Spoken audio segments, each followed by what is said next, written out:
Welcome everyone, ladies, gentlemen, guys, gals, and non-binary pals.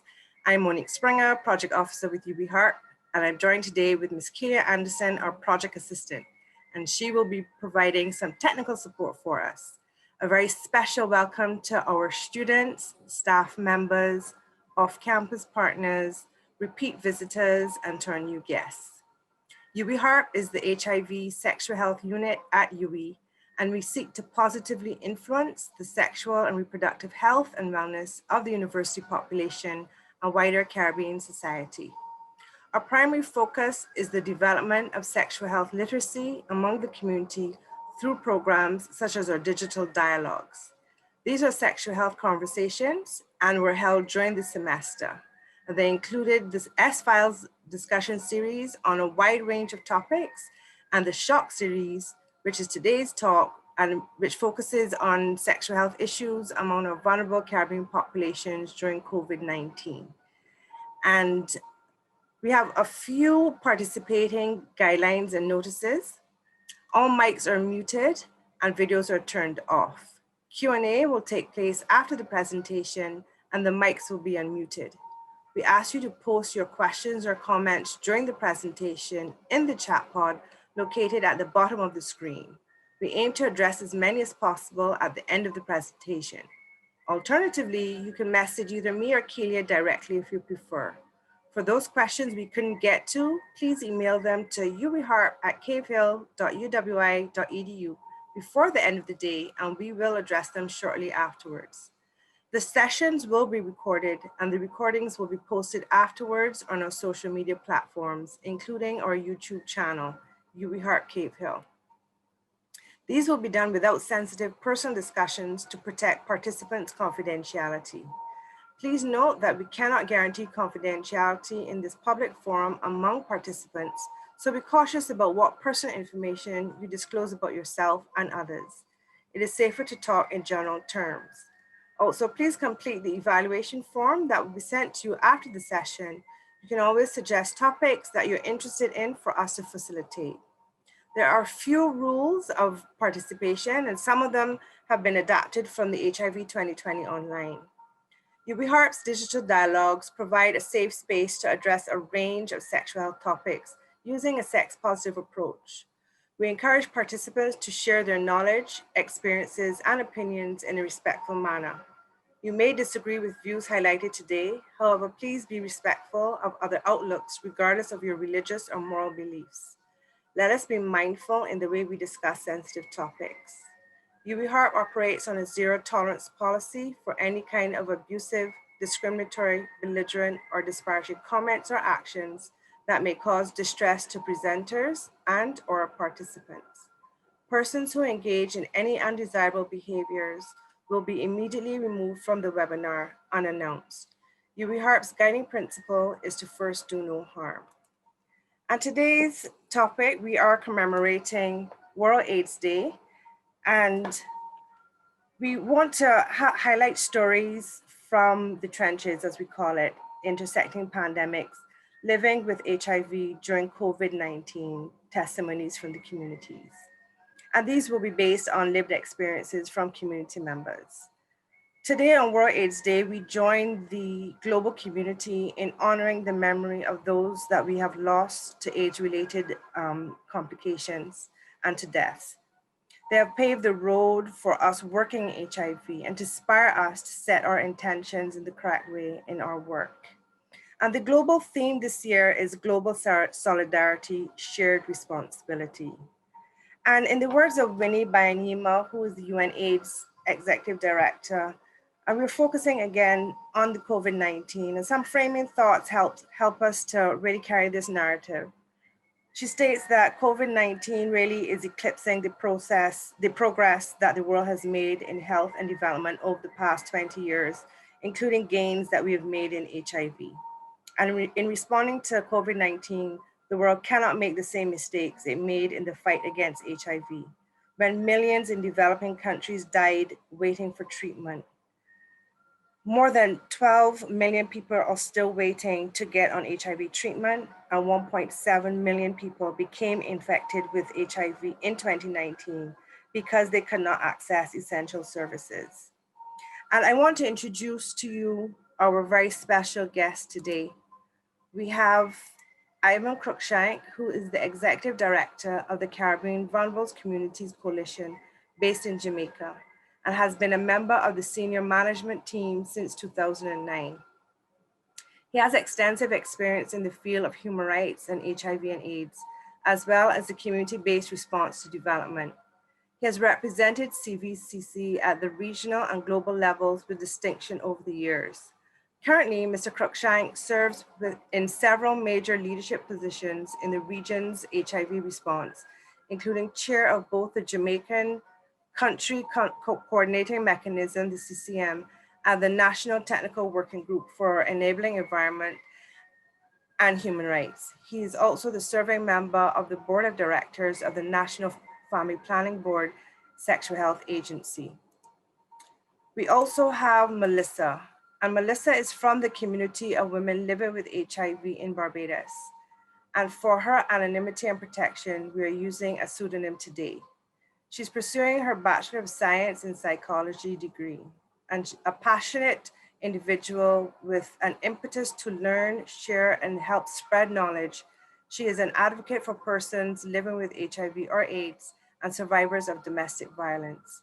She works with the National HIV/AIDS Commission in Barbados to inform and educate her peers and the wider society of the need to stamp out and end discrimination in all of its forms. Melissa has spoken at numerous events and venues, including Vulnerable Girls at the Government Industrial School, and she engages in peer education and has devoted herself to working with causes close to her heart. So I'd like to thank them both for joining us today and to giving us some insight from the community of the experiences of members living with HIV.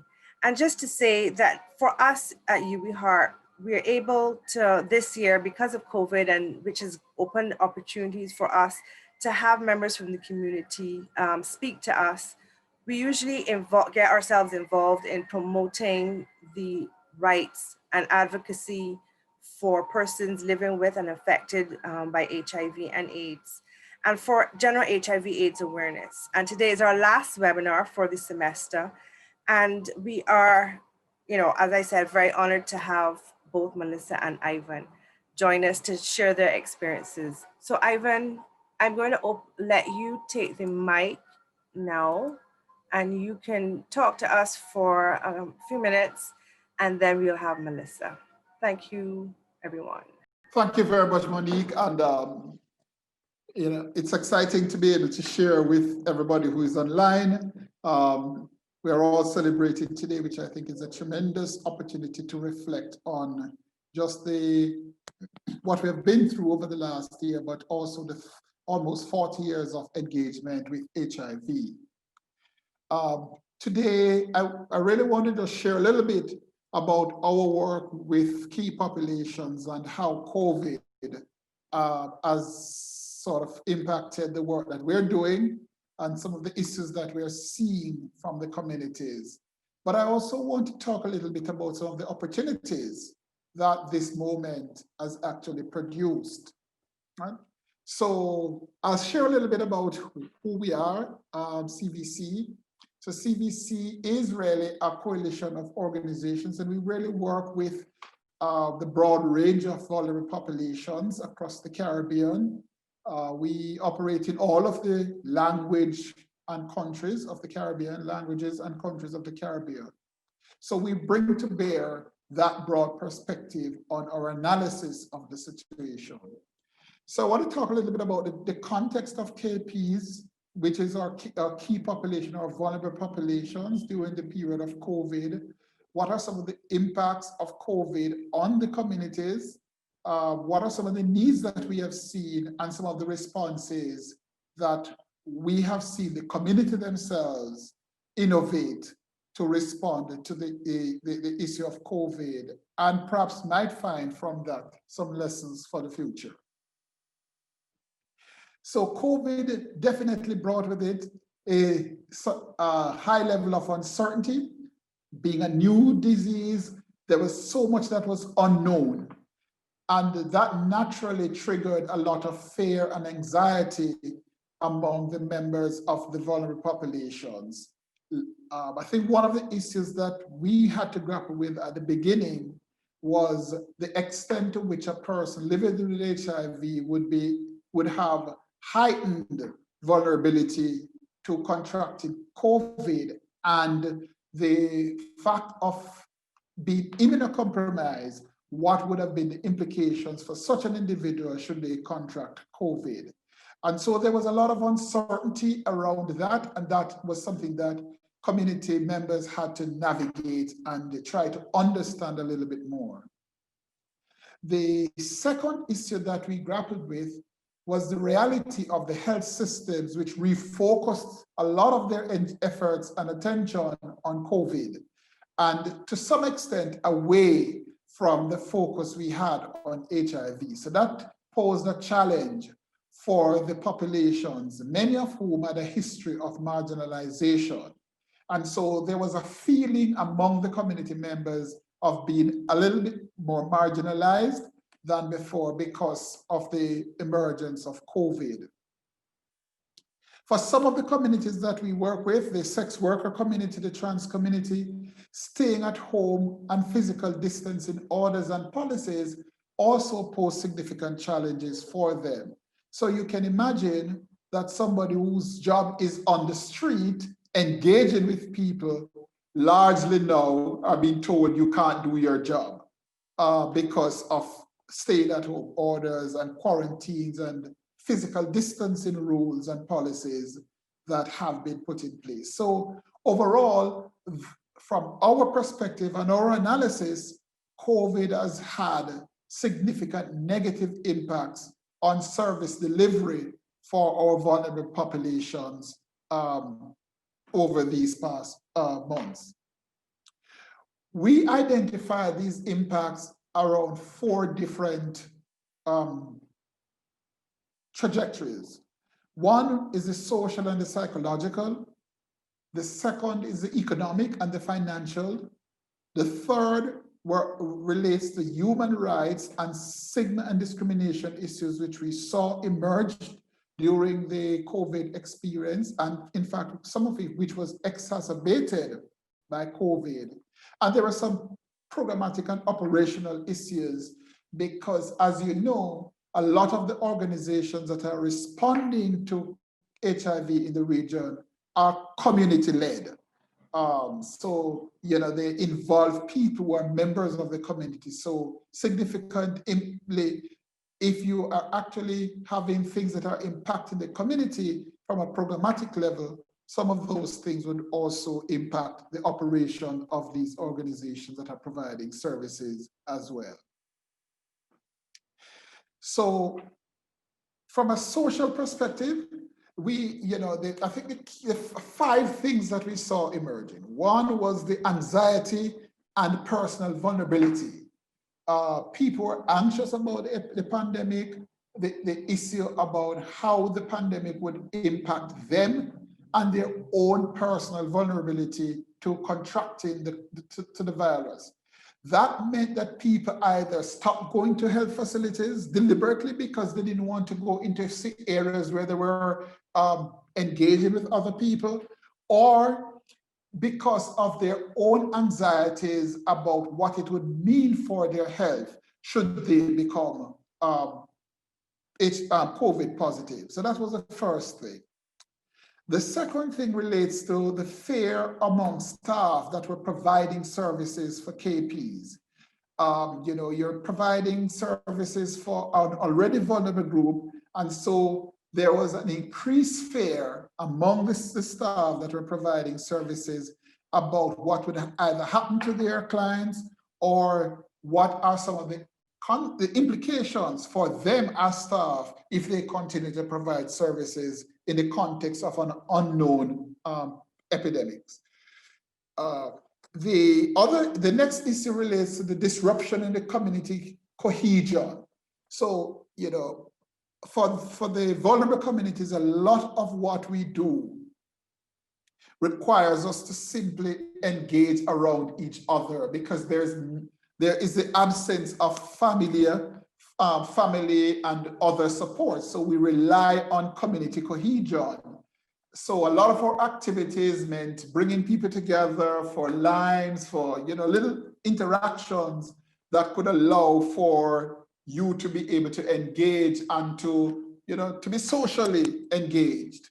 And COVID disrupted that. Really, it was really around a question of safe space for communities. And as we know, a lot of the members of the vulnerable populations do not find a safe space in their homes or in their communities, so they tend to go outside to look for that. And those were significant side effects that were generated by isolation and quarantine during these challenging times. The other issue that we faced throughout this particular period were related to the economic impacts. A lot of our community members are, self-employed, informal workers. And so the economic impact on them was significant. A loss of livelihood, fewer employment opportunities, either because of the areas they work in, whether they were sex workers, whether they were trans women who also do sex work, or whether they were community, what we call hustlers, people who pretty much just juggle to survive. And so that was a big issue for them. We have to admit it that for some people, coming to a workshop or an intervention and being able to get some stipend also sort of acted as a sort of buffer to whatever livelihood opportunity people had. And that was scaled back significantly because we were no longer having those type of engagements. So that economic impact was profound. And then there were some increased costs relating to people having to engage a little bit more, putting on, things like data on their phone to be able to deal with engaging with their healthcare provider, transporting, being a little bit more discreet instead of taking the bus, taking taxi to avoid, catching COVID. So there was an increased economic cost to a number of our community members, which is something that we grappled with. And then there was the issue, the next issue relates to the issue around rights, human rights. We saw under disaster management rules, especially relating to some of those, our community members who do work at nights, the abrogation of rights under the disaster management rules had a significant human right impact on them. We also saw in some cases overreach by the security forces in their exuberance to make sure that they are managing the quarantine orders. Many of you would have known that perhaps the first case that we are aware of a migrant worker was from Barbados, where that person was the first, I think was the first person who was arrested under quarantine rules there. But of course, the reality is that she had nowhere to live, and therefore she was on the street. And so that's a reality that people face. We have had lots of reports of increased incidents of gender-based violence. People who would either get out of their homes because they know they're in a violent situation are now sort of bound in their homes. And we have had increased instances of discrimination towards some of the key populations, including things like unintended disclosure during lockdown. So those are important human rights issues which have emerged as a consequence of COVID. And then we have the issue around just how service was delivered and is being delivered to our vulnerable populations. We have had to reduce face-to-face service delivery. We have had to adjust our program priorities. Some activities we've had to cancel or delay. And we really are not able to mobilize the community and connect with them the way that we would have liked. And that is definitely one of the challenges. And some people do have a limited ability to work remotely and access the tools that are necessary because they might not have a data plan. And so it becomes a little bit more challenging for our population members to engage and to access the service that they are required to have. So I want to just look at two issues relating to PLHIVs in particular. One of the things that we saw coming out of COVID was just the increased anxiety and increased levels of depression that is being reported from among the community. Concerns about the availability of medicines because of disruption in supply chain and the drug delivery chains. There have been significant concerns raised by our PLHIV community, and there are people who are being lost to follow as a consequence of not being able to regularly go to their clinics as they would have liked because of COVID. For our other vulnerable populations, the accessing health facilities is limiting. There's a limited outreach in terms of prevention services. And we have now had to make sure that where those services are being delivered, we have appropriate PPEs for both the staff as well as clients who would want to access the services. So that is indeed a problem in particularly cases where there is a shortage of some of those protective supplies. So what have been some of the responses? I think notwithstanding the challenges that we have faced during COVID, I think what we have seen is a rise in the level of innovation from the vulnerable populations themselves and our organizations that are trying to provide services to them. So you have organizations that continue to open the doors and to provide services with increased costs, some of them, but with a recognition that the service they provide is so valuable to the communities that they cannot not provide the services. That's a double negative, but how could you not provide the services to people who, without it, they would be worse off? So organizations and individuals have actually identified opportunities to do so. And so some of the responses are around service delivery, attempts to address human rights, attempts to address some of the community mobilization and communication issue that we spoke about earlier on. So what have we seen? We have seen entities attempting to move to give prescriptions through courier services, using online appointment systems to minimize persons coming into a facility at the same time, using phone tracking as a way to monitor people's adherence, and increase provision of care packages, particularly for people who suffer a loss of livelihood.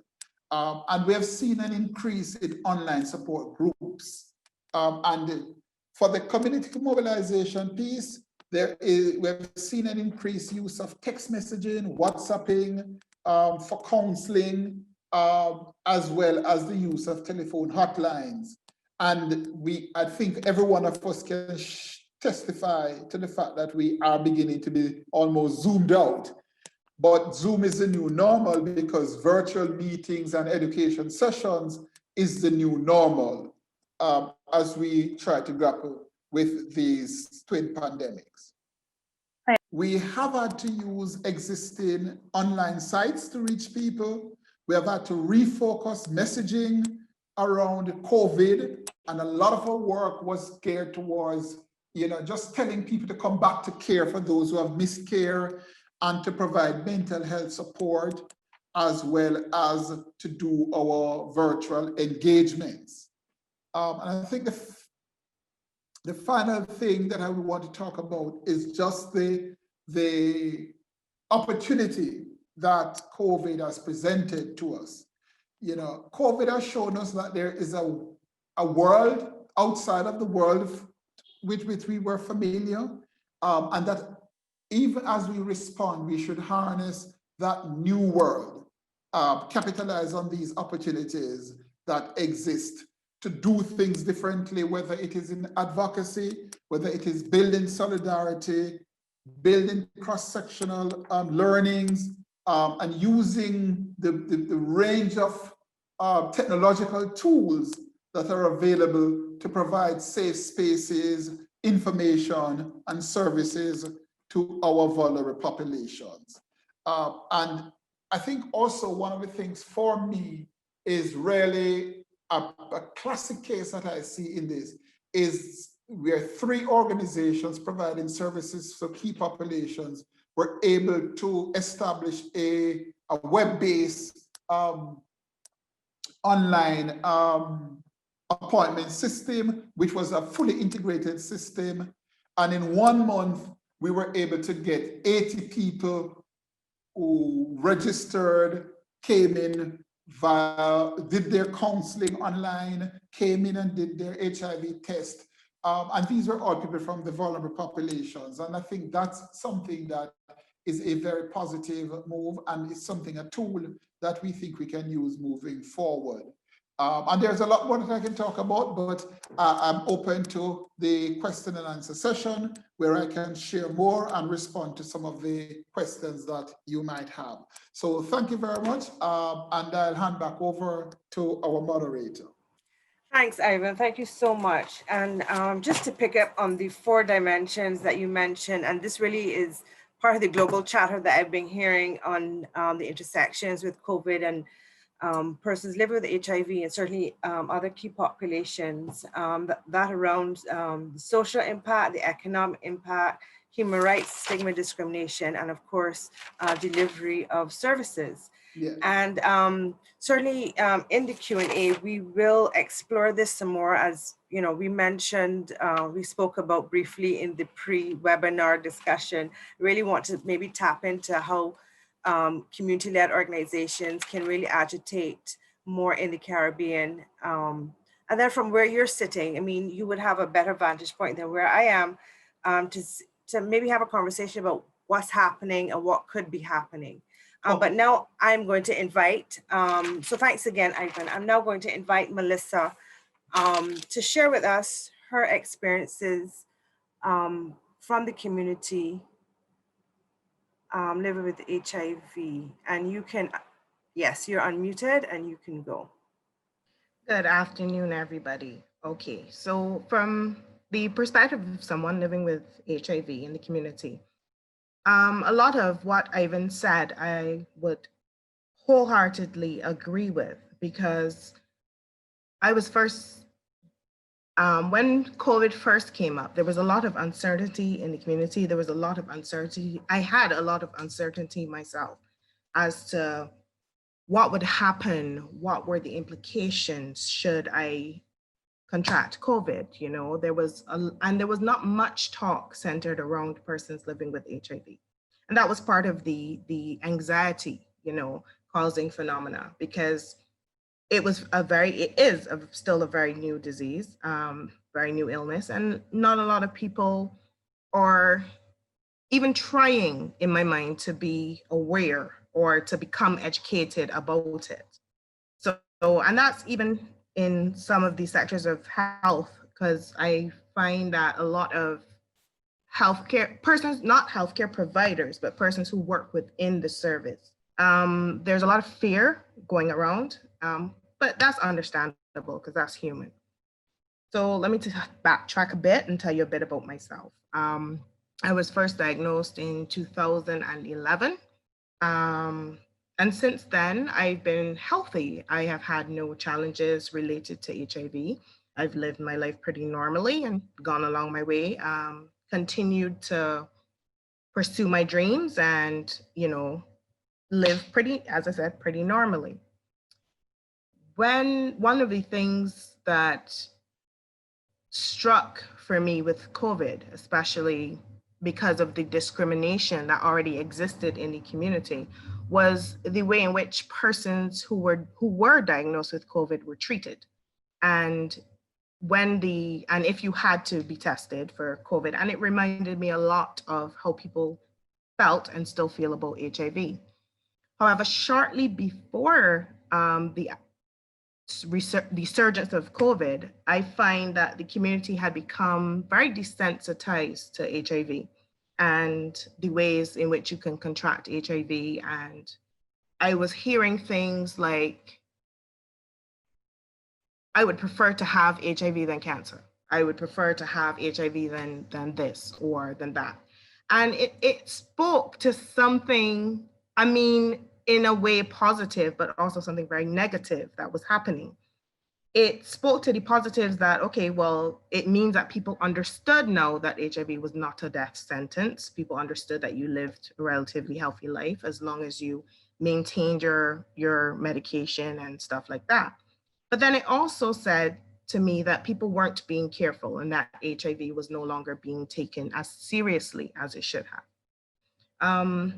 To what Ivan said, a lot of the resources that would have been dedicated to HIV slightly before COVID were already being diverted because of Barbados's economic situation. And so when COVID struck, what I would find going to get testing, because you have to go and get tested every 6 months just to make sure you're okay and for me, I am undetectable. And so that means that when I do my HIV tests every 6 months, it means that there's very little of the virus in my system, right? So it means that, as I said, that I can live a very healthy, normal life and have no issues, have no HIV related issues. I spoke to my doctor recently and it was very, very weird because I had asked, as Ivan said, because I don't want to keep reiterating things that he would have touched on, but the truth is that he encompassed it all very well in that limited contact between care providers and persons living with HIV is what we experienced, and we are still experiencing it. I was told by our clinic here, unless it's HIV related, don't come. So, your normal interactions were thrown off a bit, your normal schedules. Instead of getting 6 months appointments, you'd get 9 months, stuff like that. So, I mean, it's good in a way because then it means that you don't have to go as regularly, but then it also means that you're kind of left in limbo because the anxiety aspect of it is still there. And as I said, a lot of people are still not focused on HIV, you always hear that persons with diabetes are at risk. You always hear persons with other illnesses, hypertension, but no one, I've tried to do the research because for me, my health is important. And so when something happens like this, when the COVID first struck, the first thing I did was try to research what it was, what it meant for me, what could I do to mitigate its risk, to myself. But the thing about it is that because so little was known and is still known about the virus, it's like there's no real guidance out there, and guidance in terms of what does it mean for a person living with HIV. Because I was actually told that, you know what, you're no more at risk than anybody else. And I'm like, wait, what? For once? Really? Seriously? So, I mean, the unknowns, there's a lot of unknowns. And I think because there are so many unknowns is why anxiety would be high. Now, the other thing about COVID and what COVID meant to me was it meant to me that no, there was something that was more detrimental to the healthcare of persons in Barbados than HIV. And for me, that was like, it was weird because I felt kind of abandoned, and it's a weird feeling to feel, but you're human, so you feel it. I felt abandoned because I felt like, okay, well, you just got HIV, dying nothing no more, dying anything. Everything had become about COVID. And rightfully so, because the death tolls are still astonishing throughout the world. And the fact that Barbados has handled it so well is a testament to our healthcare system. And a lot of the doctors, because of my role on the HIV Commission, a lot of the doctors who are handling the care of COVID-19 patients, I'm familiar with them, and a lot of them have handled my care. So I have increased confidence in our healthcare system, and which is a good thing, always a good thing. And I think that Barbados's response, not saying that anyone else's is, you know, because we're all doing our best and we're all trying to get through this as best as we could, but Barbados's response and the way that they reached out, you know, other agencies, the welfare department, the other agencies, the Adopt a Families program, things like that, they would have reached out trying to mitigate the impact, the economic impact of COVID. And again, Ivan was completely right when he said that COVID now meant extra costs. It now meant having to keep yourself safe in a way that you had never had to before. It also meant making sure you were not in public spaces with crowds, huge crowds, you know, because as much as there has been no community spread in Barbados, there's still the possibility, there's always the possibility of contracting it from someone who would have been in contact with someone who would have had COVID-19. So for me, a lot of it, I can't say depression, and I can't speak for everyone who would have gone through, who is going through this right now. But anxiety is high, and it's high because we don't know. There's no certainty. There's no surety of what will happen. You know, there's not a lot of talk surrounding HIV and COVID. And this, the first time I've really heard it in a sentence together was here in this forum. And that's not because communities aren't tackling it the best way they can. And it's not because healthcare workers are not concerned about persons living with HIV, but it's simply because at this point in time, the focus is, and rightly so, COVID-19.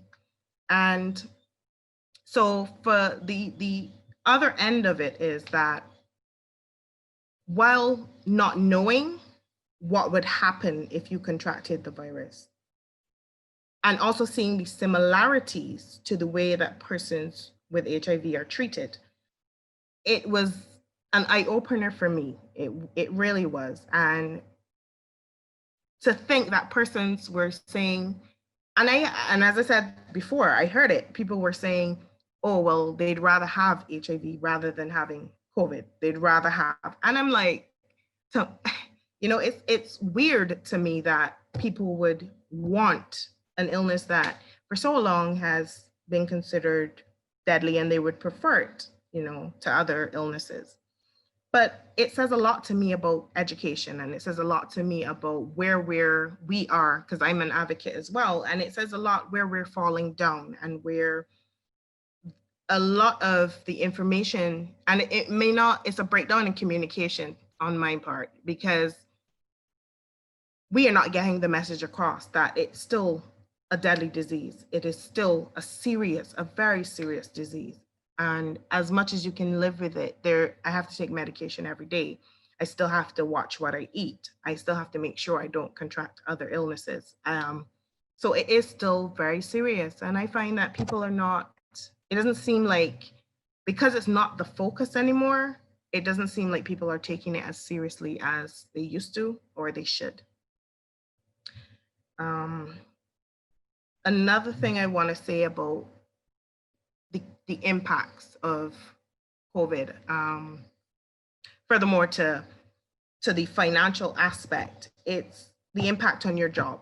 So I have a 9-to-5, thank God, but for people who don't have a 9-to-5, for people who, even that 2 weeks I think we spent in lockdown in Barbados, that was terrifying to me, because one, and I think to a lot of people, one, it's never happened before. You know, we've never been placed in a situation where we couldn't leave our homes for any illness. And here's COVID-19, where you're being told, you know, don't leave your house, don't touch anybody, don't hug anybody. And it echoes what happened in the community with HIV before, because then people wouldn't use your cups and they wouldn't use the same spoons, and the discrimination and stigma that you would face. And now you're being told to discriminate, to not touch, to stigmatize people. You're actually, and that's how it feels.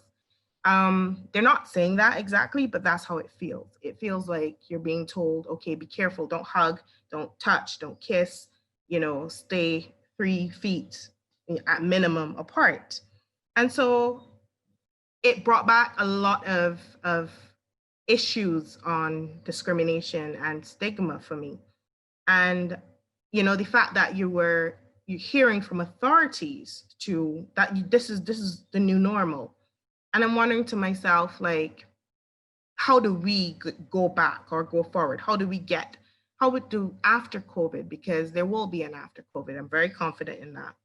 But how do we get back to loving and being the people that we are? Because Barbadians are known for being friendly and for being warm. And how do we get back to that, you know? And I've experienced going into stores and supermarkets where security guards are who would usually be friendly, who would usually be, you know, hi, how are you? The fear that they have, and I believe it's fear that they have for COVID, it feels like they're translating it into, okay, I must be the gatekeeper, I must be the protector of the employees inside, which is rightfully so. But sometimes they overstep. And because of the overstep, that the feeling of discrimination is there, you know, the feeling of no, I'm dirty, so, you know, you must go over there or stay far apart, you know. So a lot of these similarities to how people would have, a lot of what persons living with HIV would have experienced previously, coming back up. And I don't know how we address it. I have no idea how we address it, because here is an illness where touch is, you know, the way to pass it, where sharing utensils is not a good idea, you know. So then how do you address that? How do you come back from that? Or go forward from that, I should say. And so these are some of the questions that I think that us in the community have to address. And there's a lot of stigma around even getting a COVID-19 test. And I myself am scared to death of doing it, but, you know, should need arise, I would. And that's the same similar scare and fear of HIV testing. And as much as we in the community were trying to address it before, and we were getting people to get tested, and we have seen a rise in the amount of persons getting tested. Now we have COVID, where people are scared once again for testing. People are scared of health authorities. People are scared to go to the clinics. People are scared to interact, and they're scared because this is an illness, as I said, that one, we know very little about still. And as much as we're learning a lot about it, there's still much we don't know. And so because of that, and then the information, the flow of information, because I went and actively searched for it, but then other people won't. Some people won't actively search accurate information. And then how do you know some of what you're receiving is accurate? And because it's such a new illness, it changes every day. The accuracy of it changes every day, of the information. So what was true of COVID when it was first discovered may not be true today. So those are a lot of the things that I have personally experienced, a lot of the fears that I've personally experienced, and a lot of the reminders, you know, that stigma is real, discrimination is real. And as much as you want to protect people, there's a psychological toll to that. There's a real cost that's going to be paid. And at the end of the day, you know, is it being addressed? Is it even understood the impact that COVID will have?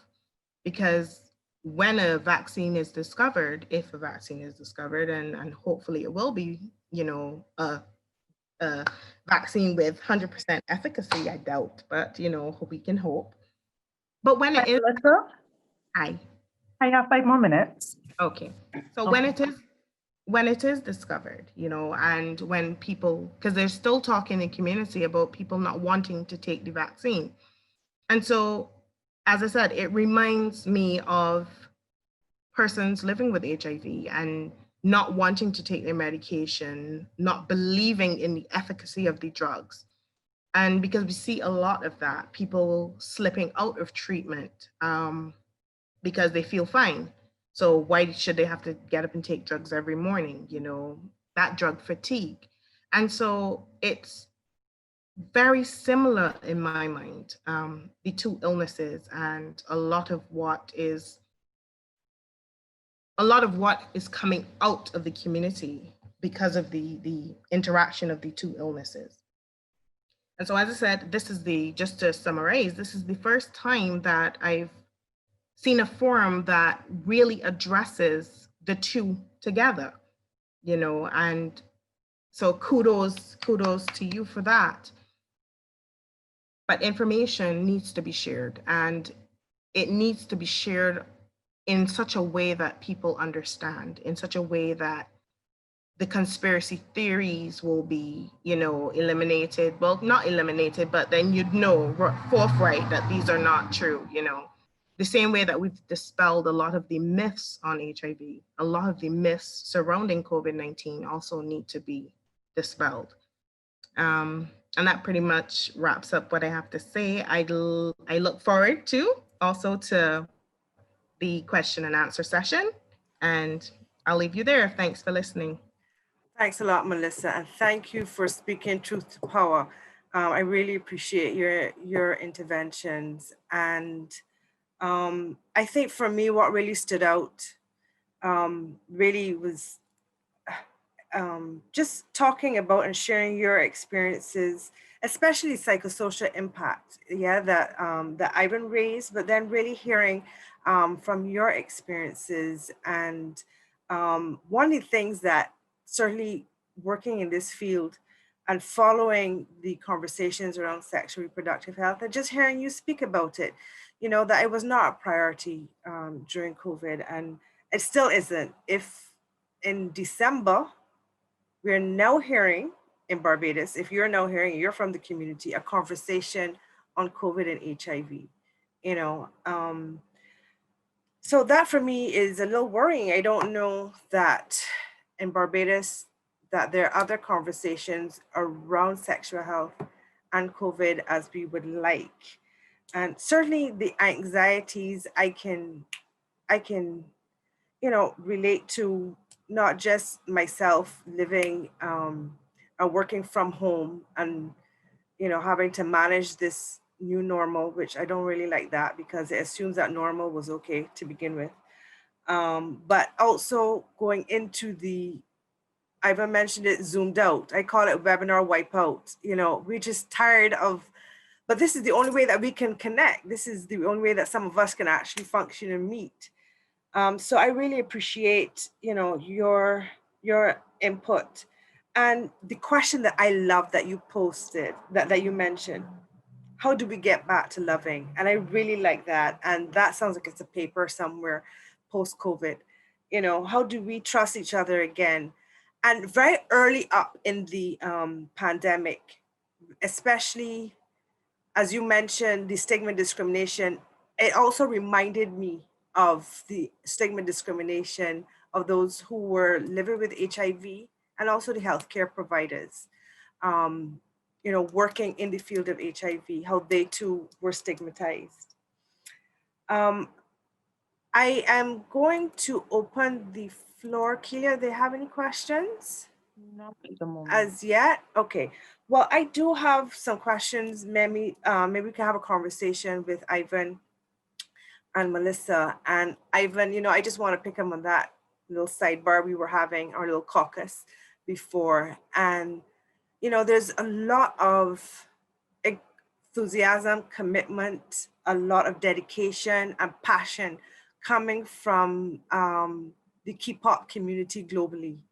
And, you know, I did mention this, but I wanted to get your take and to bring everyone in the conversation. One of the things in following the HIV 2020 online, and just to say that the HIV 2020 online came from the community in response and in opposition to the AIDS 2020 conference that was held in the United States this year. And so it's very much community-led. They're pushing and disrupting the powers and bringing it back home to the community. They're saying nothing for us without us.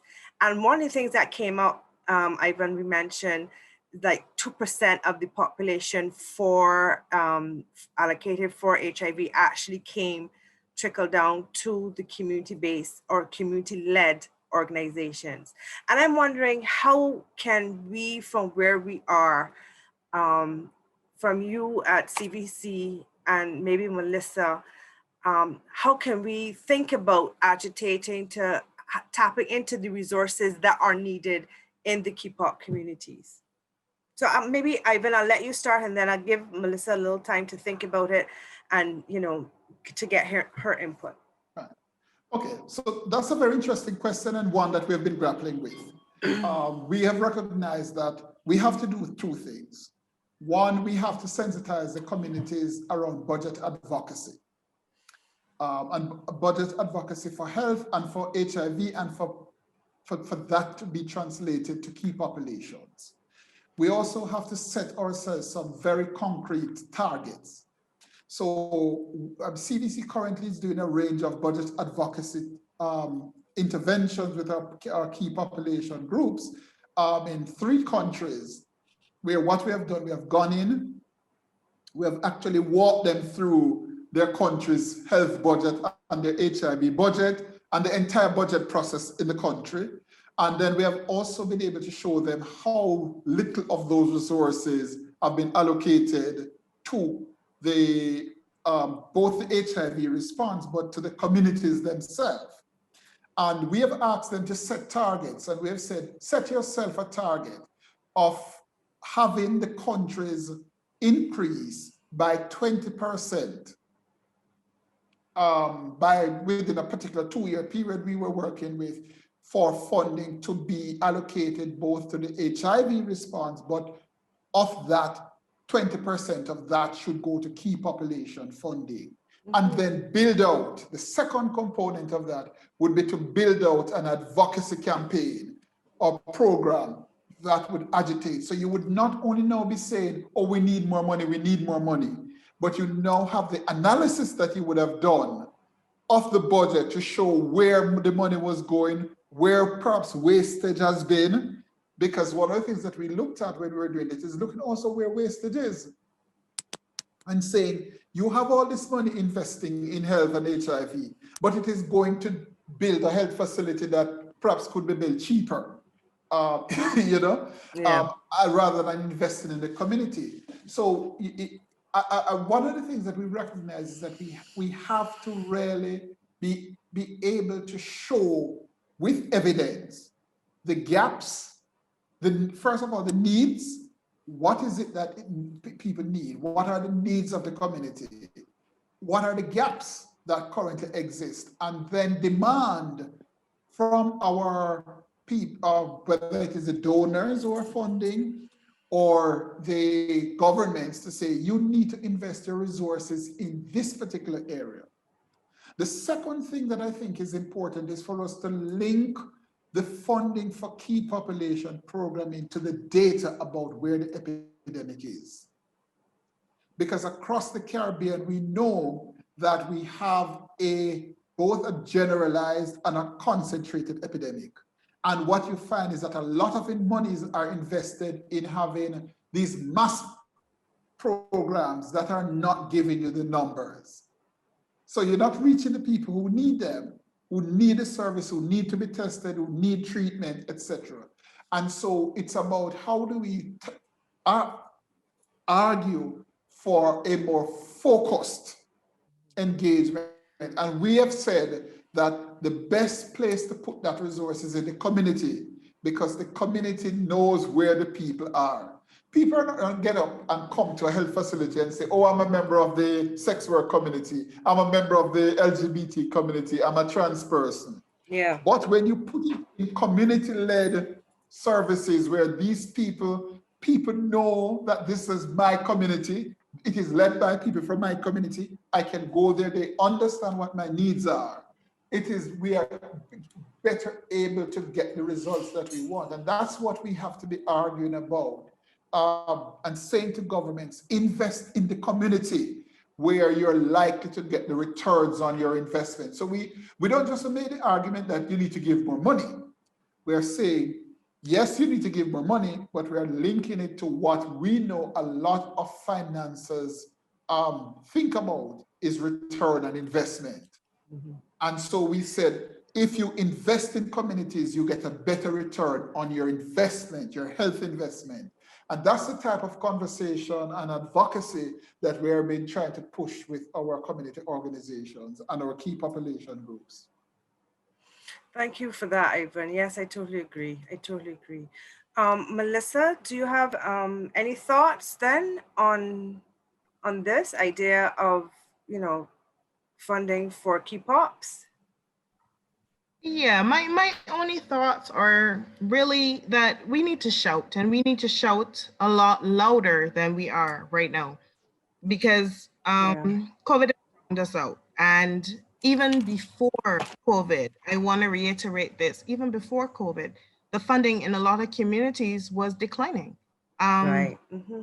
A lot of the agencies in Barbados, the government agencies who would have had funding to go towards HIV training and programs, in the community, a lot of the funding was being shifted before this. And so there was just no money for the interventions. There was no money for, to carry out the work. And at the end of the day, you need to shout about it, because if we don't speak out about it, how would they know? People only know what you need when you say you need it, So, and again, evidence-based, I agree so much with what Ivan says. It's evidence-based, because at the end of the day, make it make sense. It has to make sense. And if it doesn't make sense, then people are not going to buy in. So I agree, it has to make sense. The data has to show that it makes sense. And hopefully then we get some of the buy-in. But the problem for me is that training takes time, and to get some of the persons that are out there in the community, there are a lot of them that are already trained, already working, already on the ground, ready to hit the ground running, just need the funding, Those are my 2 cents. Yes, thank you so much for that. And, just coming out of the plenary today, the HIV 2020 plenary, they did have discussions of speaking loudly and pushing for shifting powers and creating our own indigenous loudspeakers, and in other words, our own movements from the key pops that need it. But I just want to bring back then to COVID a little bit, and to ask the both of you. So Ivan spoke about the service disruptions in the supply chain, and of course we've seen this, those of us who are involved in SRH, that we've seen this globally, the talk about these disruptions and impacting the access to service delivery. Have you seen that in your respective communities? Melissa, for you here, and Ivan, speaking from CVC, have there been limited access or just availability now of ARVs for PLHIVs? Okay, for me, what I experienced was, really, I'm accustomed to going to the clinic, getting 2 months worth of medication. That was not the case. That no longer could have been the case, because they were running short on supply. Right. The other thing that was really worrying, but this, and this I want people to understand, was slightly before COVID.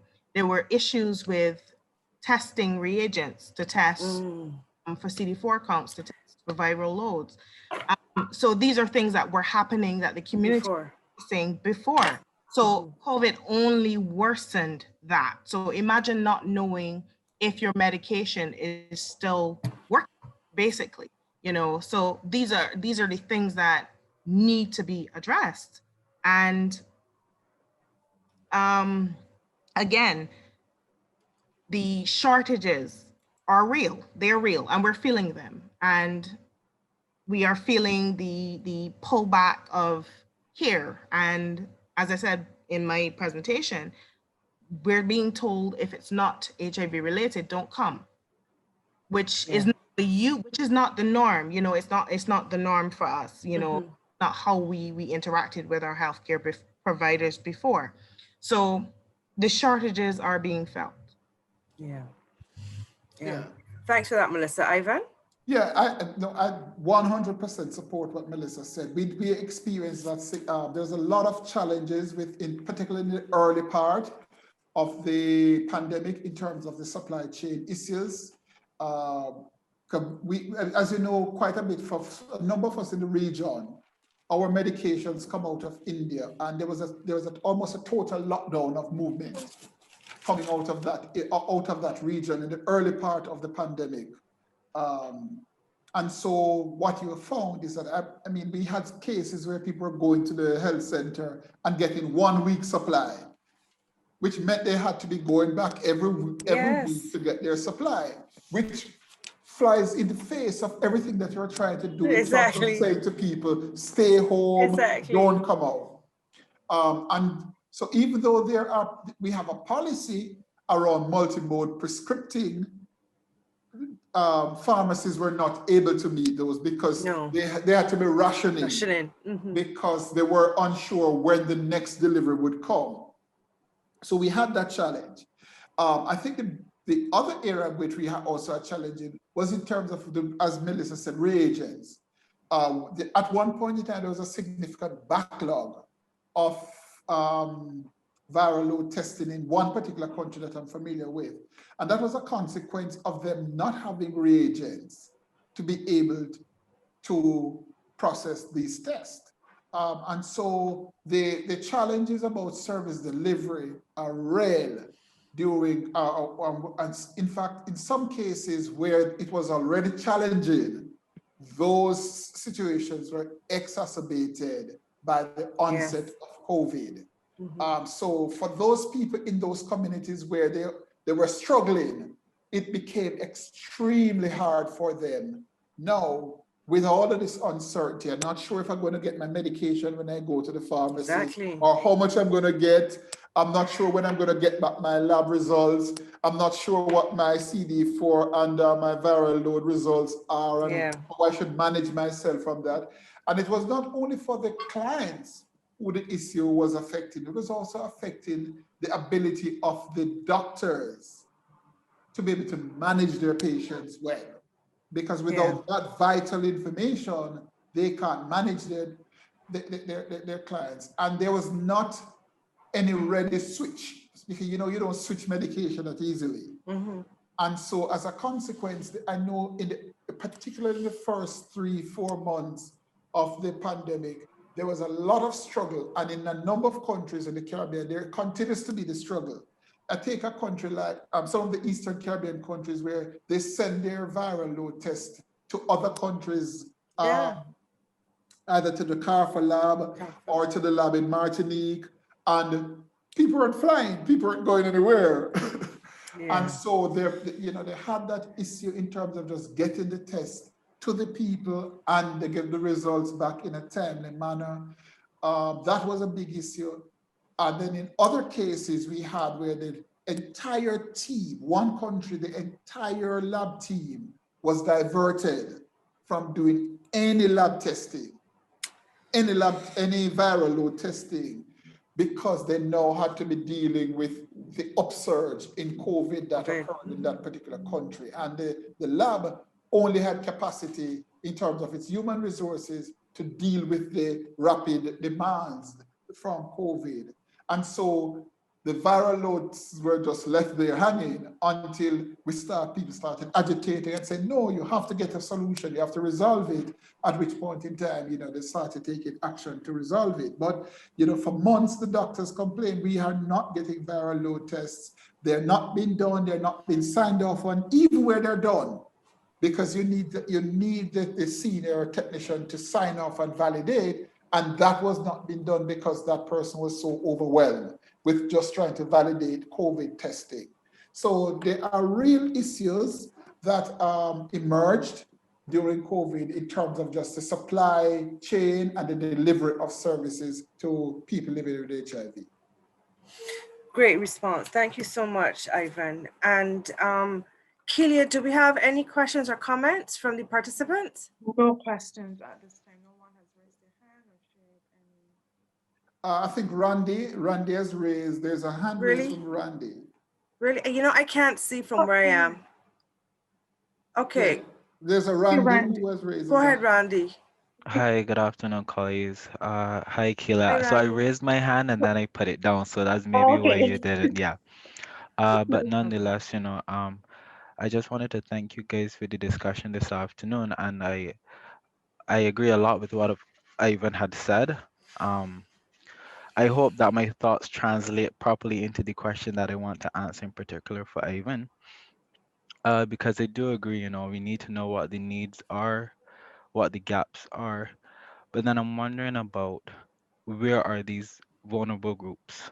Where are persons living with HIV and AIDS? And it's a very sensitive conversation because of the discrimination around it. But the information is important because in order to be prepared and in order to respond to these specific needs of this vulnerable group, you have to have an idea of where they are. This is important for donors as well as agencies that work in the humanitarian field. But the information is not necessarily out there for various reasons. Um, you can get a general idea of statistics on various websites, but in terms of concrete data, drill down to know where I've seen it or I've come to understand that it's a bit difficult. So ideally, my question to you would be, how do you think that we can respond to the needs of this vulnerable group, even if we do not know where they are? Thank you very much for that question, Randy. Excellent question. So I want to suggest that we have identified and we know ways that we can identify who these people are and where they're at. So we use what we call population size estimates, studies to map where our key population or vulnerable populations are. So CVC, for example, over the last 2 years, did population size estimates in Belize and in the OECS countries to map where for example, the MSM population were and where sex work population were. And what that allowed us to do was to be able to be able to come up with numbers and say let us say, I'm going to use Barbados as a general term.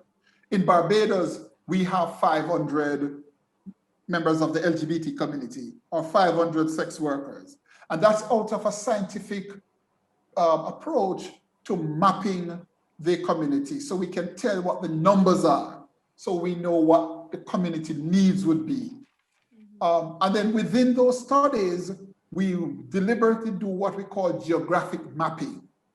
And we do geographic mapping through whether we use what we call place sites or place methodology or wisdom of the crowd methodology. And, so we actually are able to say where the people are located such that we can structure services to meet their needs where they are.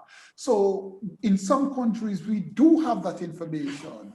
The problem is there is a reluctance, and this is where I think the issue is, there's a reluctance of a lot of our policymakers to accept that information and use it to deliver services to key populations as required.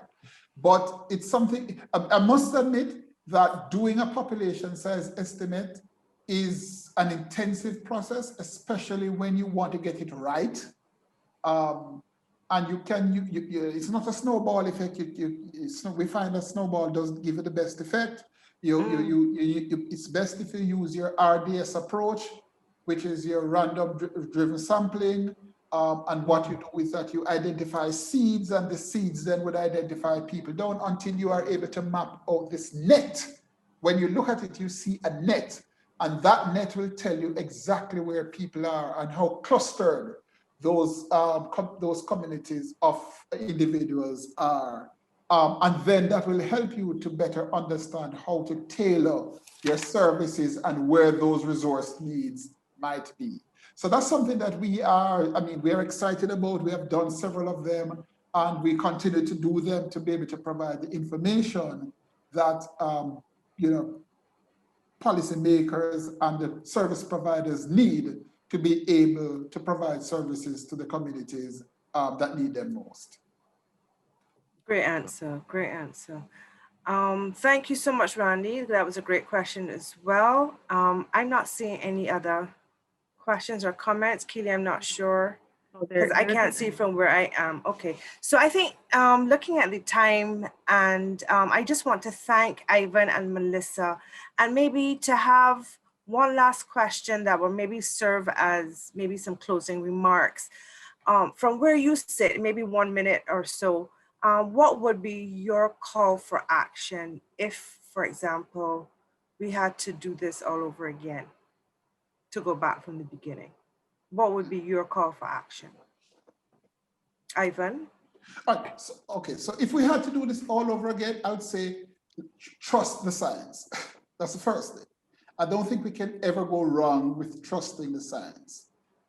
Use the evidence and the information that we have in front of us and be bold. I think we need, COVID has taught us we have to take some very bold decisions about what we do and how we do it. We no longer have the luxury of time because we're seeing that we are having multiple issues confronting us. That's the first thing. And the second thing is invest in the community and use the community to drive your responses. Whether it is COVID, whether it is HIV, whatever it is, if it is not owned, driven by the community, you have a struggle, and it requires much more investment of money and time to get you where you need to go.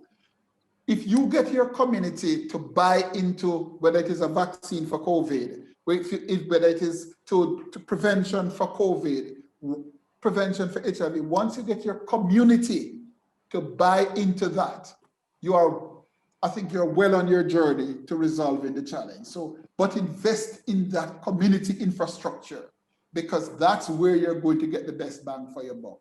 So if you were asking me for 2 calls for action, that would be the 2 main things that I would say. Great, excellent response. And it's tied so nicely to my closing remarks. And Melissa? Well, all I would like to say is just don't forget us. And that would be my call, because the community has been forgotten somewhat. Just don't forget us. We are still here. We're still fighting the good fight. We're still working to meet targets, because that's another thing that was knocked right off, our targets for 2020. And we're still trying to meet them. We know we're not going to meet them, but for next year, for the next set of targets, we want to hit them, hang on. So that's all I had to say. Thanks. Great, thank you both, Melissa and Ivan, for really such a dynamic conversation today. And just, I think focusing on the community is where we started, with our HIV program here at UWI, of course, and World AIDS Day 32 years ago, 1988, can you imagine? With the focus on persons who are living with HIV and infected and affected, and just raising awareness. And coming from the World AIDS Day report this year for 2020, that's exactly what the both of you said. We really need to put people at the focus and the forefront of the response. And they say that collective global efforts that prioritize people and communities can transform the COVID-19 crisis into an opportunity to accelerate the HIV response and efforts to achieve universal health coverage and the Sustainable Development Goals. And with that, I'd like to thank you again, Melissa and Ivan, and Kelia for your technical support, our participants who joined us today for the first time, and for our repeat visitors and colleagues with the National HIV/AIDS Commission, I'm saying a few, and staff members as well. This has been our 11th webinar for the semester. And while Ivan is zoomed out, some of us have webinar wipeout, and we're very thankful that we're coming to the end of a very successful discussion series, Digital Dialogues. And I'd like to, implore all of you to have a safe holiday season, and good luck for those of you who are doing exams, and all the best. Thanks again, everyone, and see you next semester. Take care.